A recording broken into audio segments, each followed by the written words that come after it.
Hey, what's up, guys? It's Reed Young, aka Shooter here. I'm bringing you a hand. We're playing four-handed, 1-2 no limit. We're pretty deep stacked with the guy that we're going to be playing against, who is the button, and we have pocket tens. So let's go ahead and jump into the action.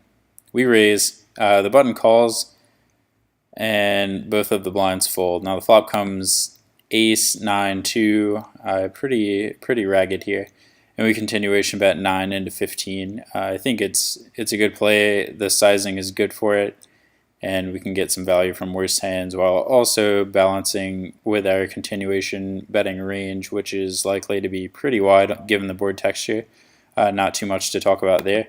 The button calls, so right now we're probably giving him a range of mostly high Broadway hands like King Jack with a club, flush draws, a couple of middle pairs, maybe a few stubborn hands like pocket fours or fives, and then some ace X's, of course. We expect him, depending on how the blinds are playing, to have a lot more ace X hands in his range, just given how deep we are, especially the suited ones. So stuff like ace two of diamonds, we probably hear from on the flop.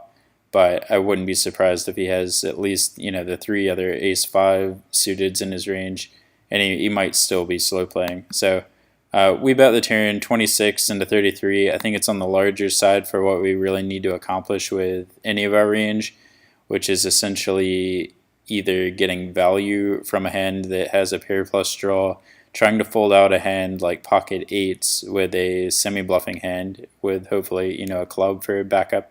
Add some equity to our play. Other than that, I mean, it's not the best turn in the world to bluff unless we're going to be three-barreling. And our opponent should probably know that or be able to assume that at least some percentage of the time.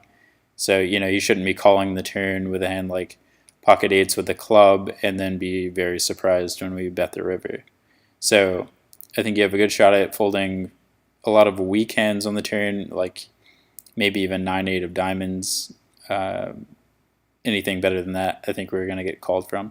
So here is the part in the hand where I think my friend made a mistake, and we end up overbetting the river. So just a very small overbet as well, which I think basically accomplishes about the same thing that a larger overbet would not. I don't know. I basically changed my mind of what I was going to say halfway through that sentence. So I think overbetting this amount is about the same thing as betting about a pot size bet. Betting about $80 or betting about $100. They're very close to the same thing.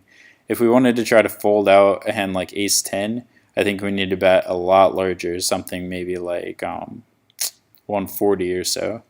About 1.5 times pot is usually the good amount, and a good rule of thumb or way to kind of come to that number yourself is to ask yourself, what type of value range are we going to be representing by overbetting here?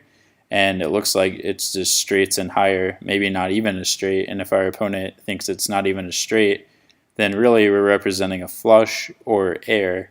And in this spot, there's a lot more air that we could have, because we could have a lot of hands, depending on how many Broadway type hands with a high club in them that we're going to be betting on the turn, like Queen Jack or King Jack or King 10 with a club. We could just be betting air, or we could be turning a hand like this into a bluff.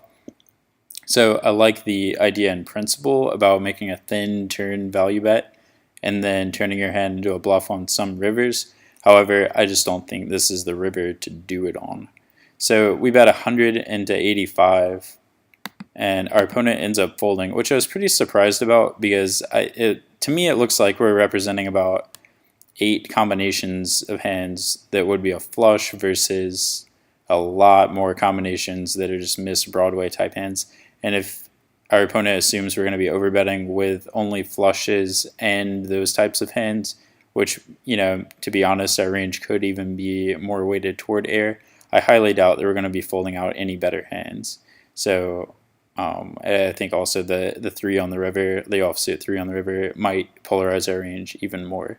So it'd be interesting to hear what you guys think about this hand. If you think we represent straights with an overbet, especially if the overbet's a little bit bigger than this. I think about 140, like I said, maybe 120 is a good size for this overbet if we're going to put a hand like ace-10 offsuit to the test. So let me know how you guys play the river, and I hope you enjoy the video. If you do, please share it with a friend. It helps the channel grow. I would appreciate it a lot. And just clicking that like button also helps get the word out. And that only takes like half a second. So, no big deal there. All right, take care, guys. I'll see you in the next video.